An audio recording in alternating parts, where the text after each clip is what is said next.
What's up, guys? Today is time to talk about the elephant in the room because NASCAR doesn't want to do it. Everybody knows there's a problem, but nobody wants to admit it. And the problem I'm talking about is restrictor plate racing. I've talked about this several times before. And I think yesterday's clash proved all my points.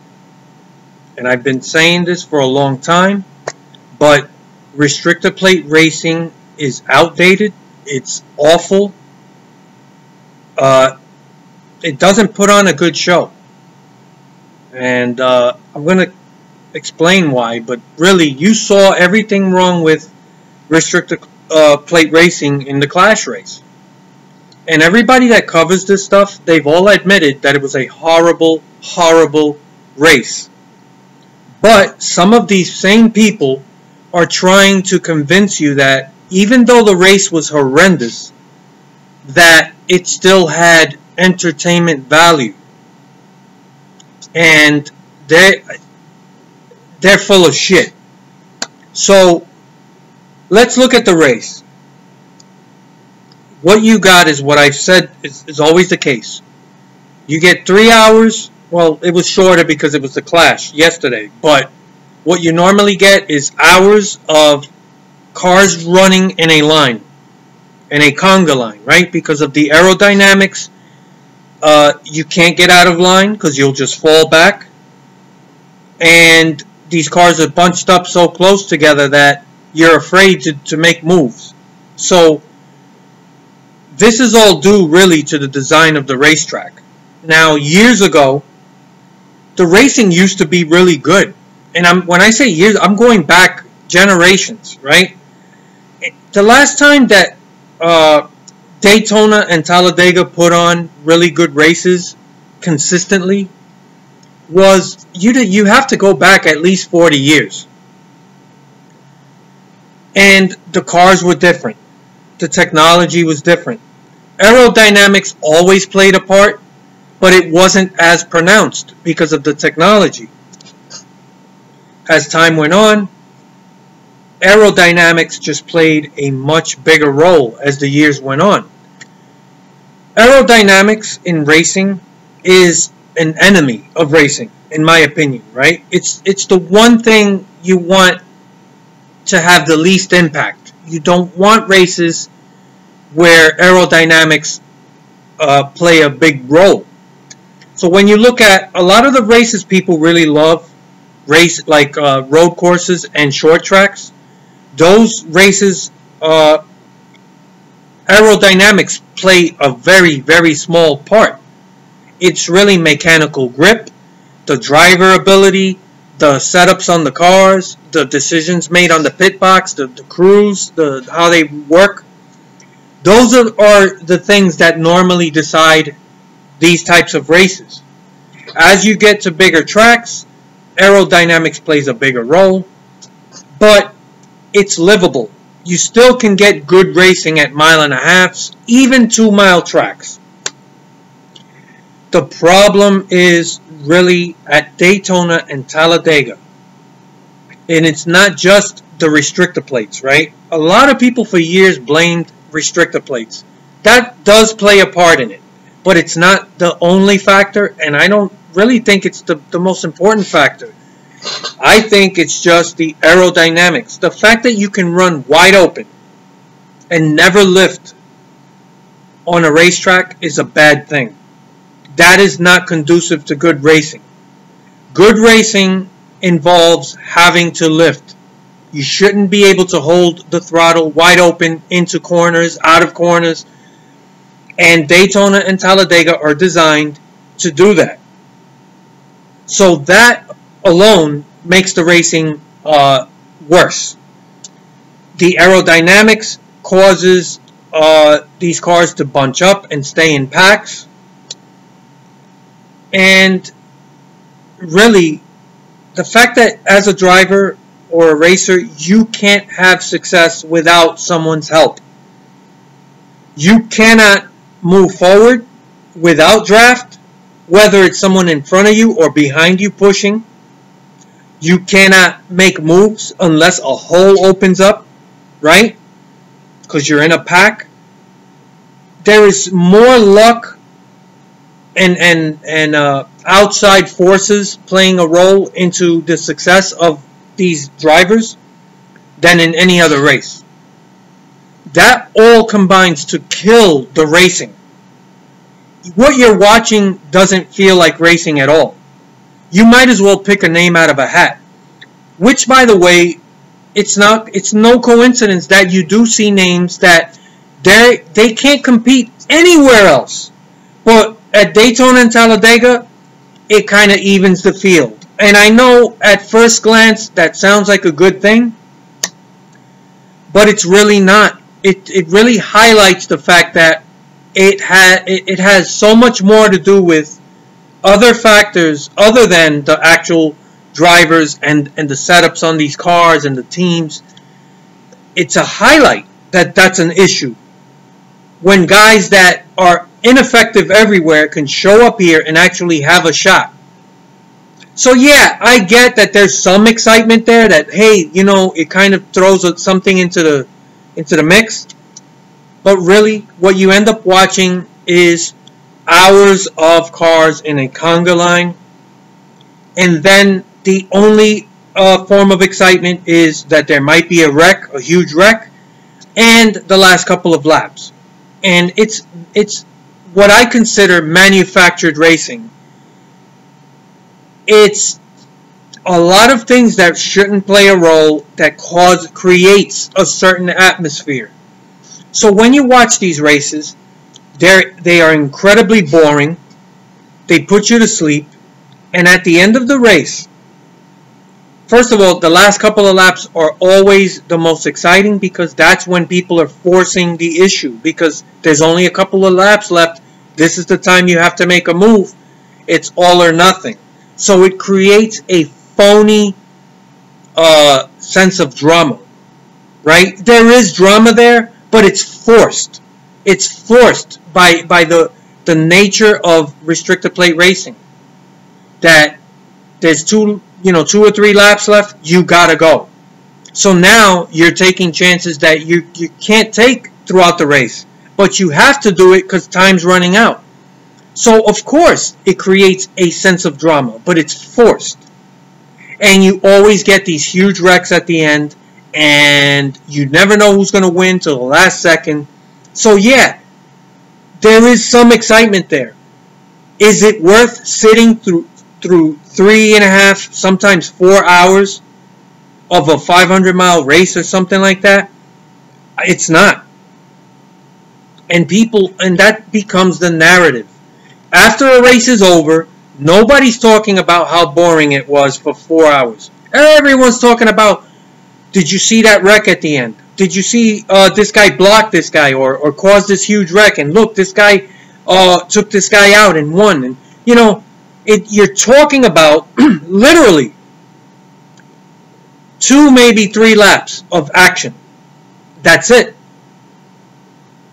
And you just sat through hours of incredibly boring theater. And that's the narrative. Everyone's talking about the end of the race. And it creates a phony sense of drama. And I think for a very long time that Daytona and Talladega have gotten by on marketing and history.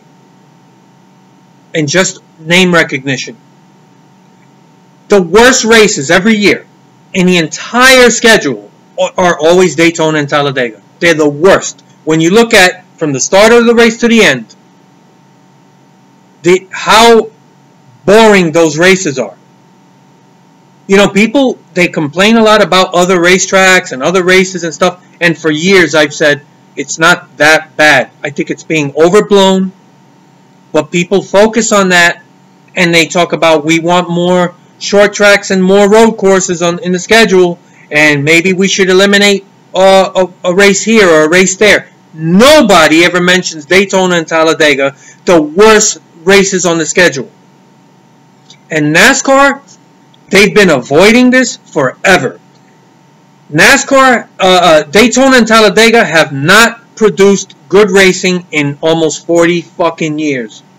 And it just gets worse with each generation because technology has gotten to the point where these cars are more aerosensitive.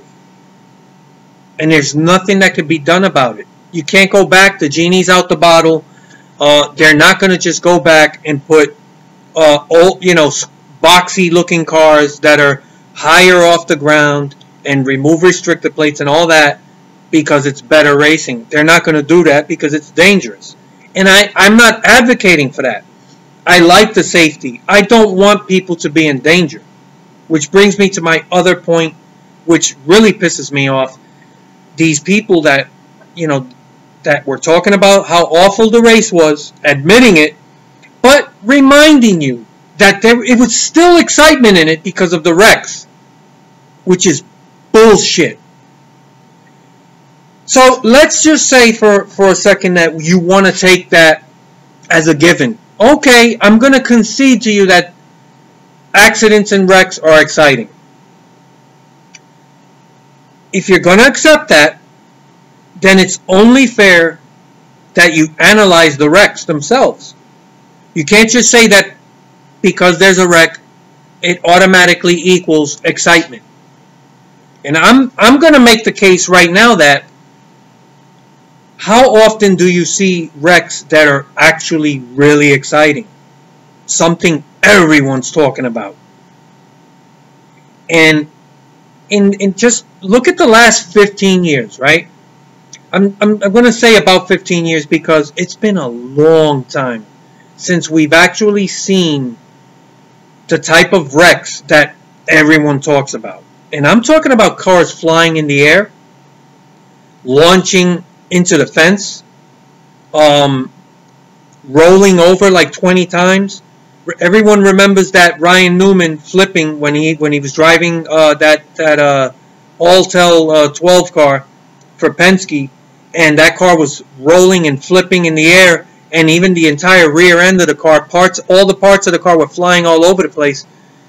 Everyone remembers that, and you see highlights of that, and NASCAR loves the marketing from that.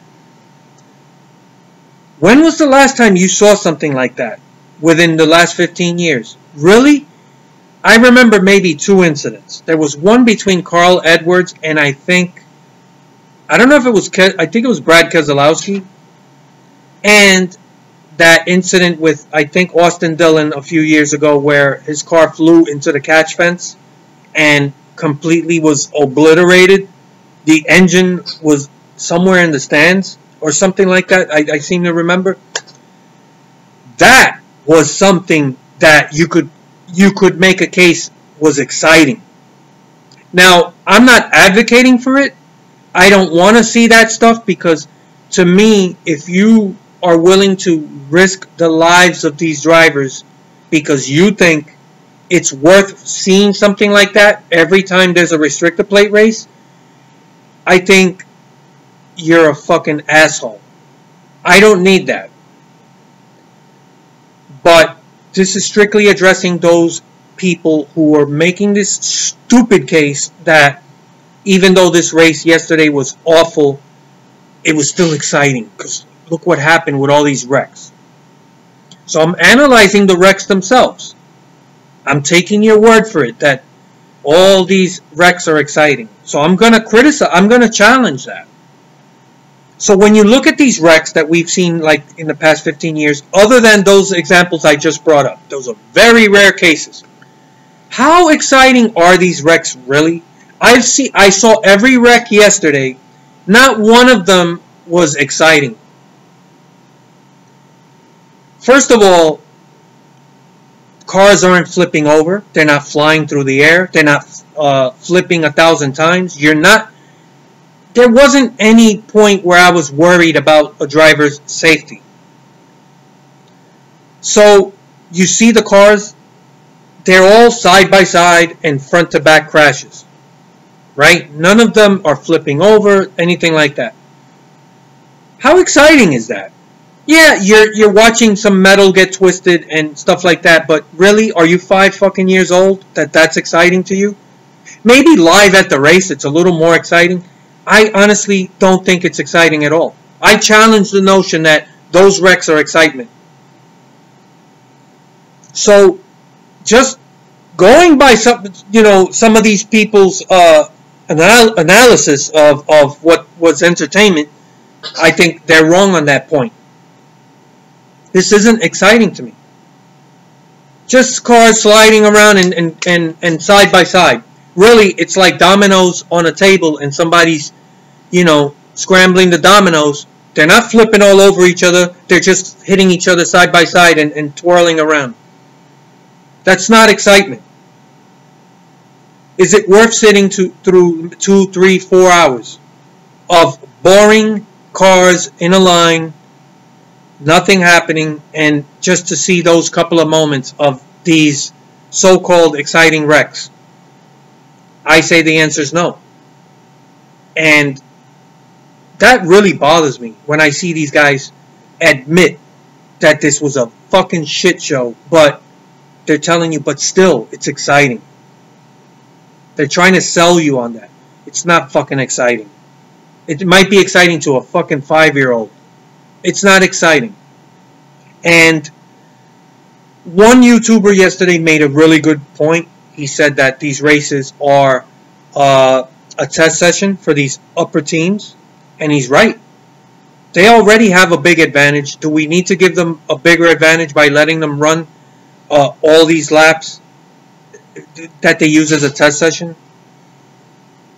So he also said too many cars on the track. He's right. And his solution is, hey, run a much shorter race with like 6 or 9 cars.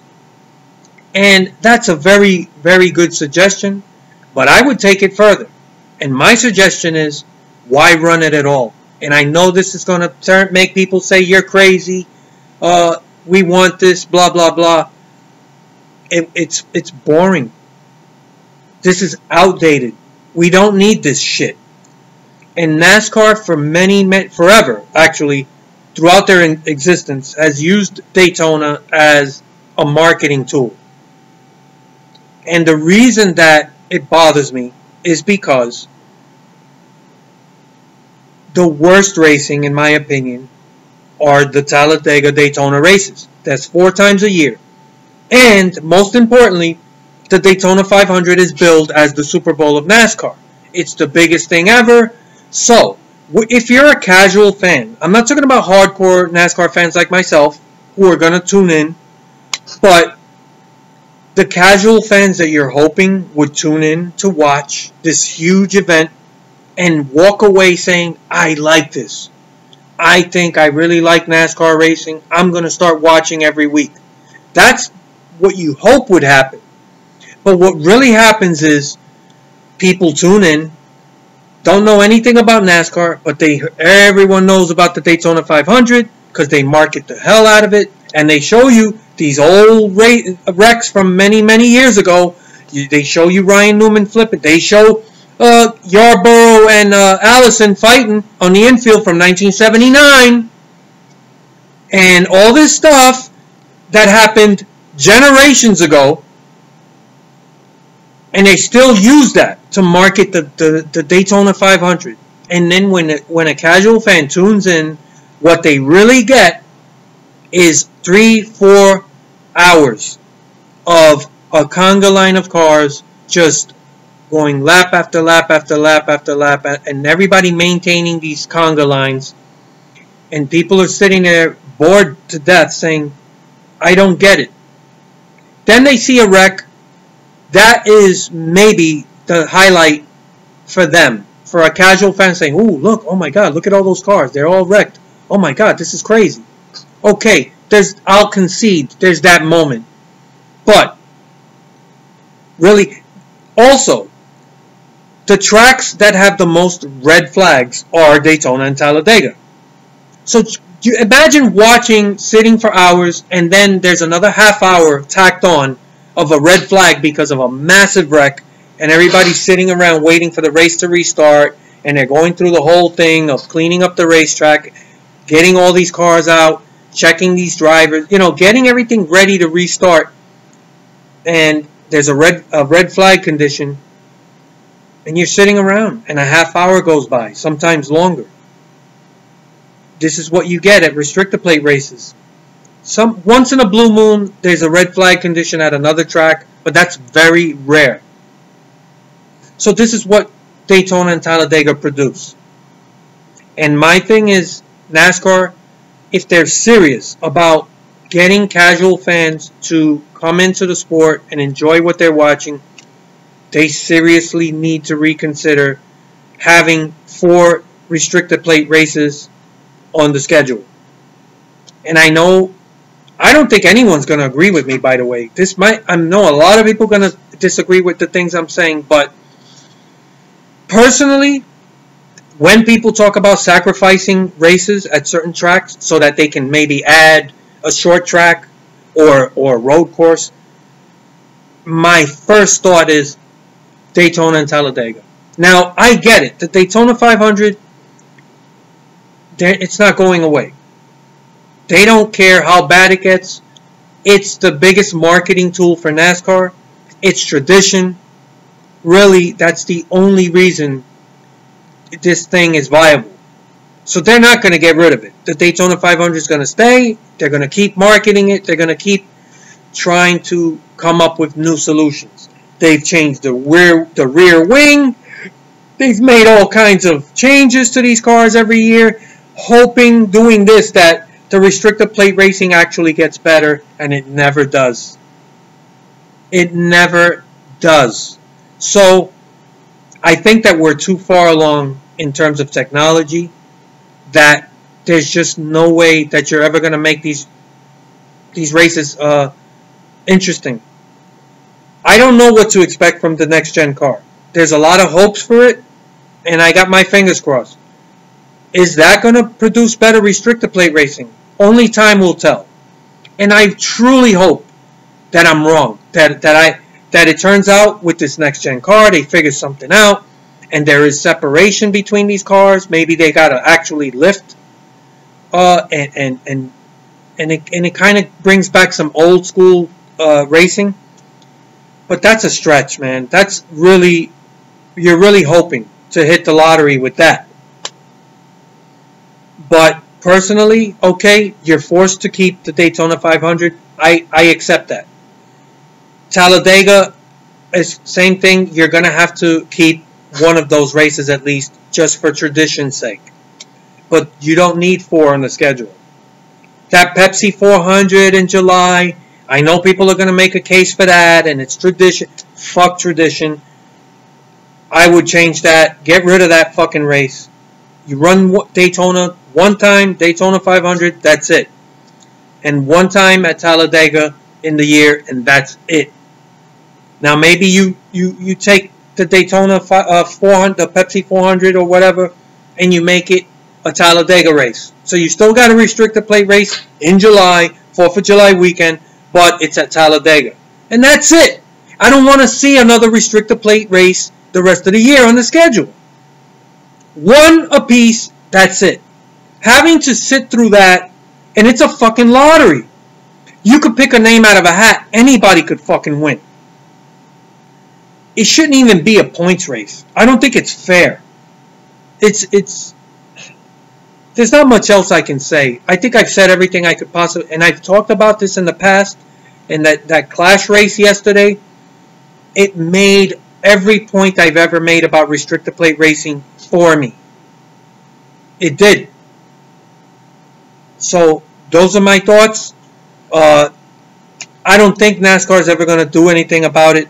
They're going to keep these fucking races on the schedule, and they're going to keep marketing it. And it's a shit show, and everybody knows it. It's boring. Everybody knows it. These wrecks are not as fucking exciting as people make them out to be. I didn't see one wreck yesterday that made me take notice. Like, whoa. Yeah, it's fucking bunch of cars, hitting, going sideways and turning around and getting hit by other cars, but nobody flipping over, no cars flying in the air into the catch fence. And I'm not saying that's a bad thing. I'm actually happy that the wrecks have become safer, that you don't get those crazy wrecks. I don't want it. I'm talking about the idiots who are making a case that it's exciting. It's fucking stupid. So I'm curious to know what your thoughts are. Agree or disagree, let me know. And do you think it's a good idea to just have one race at each track every year? We don't need 4 of these races. And if you really want to add some short tracks or some other tracks to the series, I think those are the prime candidates. Those are the worst races every year. And I know people complain about sometimes Pocono or even California or some of these other tracks. Like, all right, some of the races weren't all that great, but they were nowhere near as boring or bad as restrictor plate races.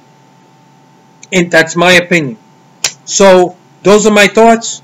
I'm curious to know what you think, and I look forward to your comments later.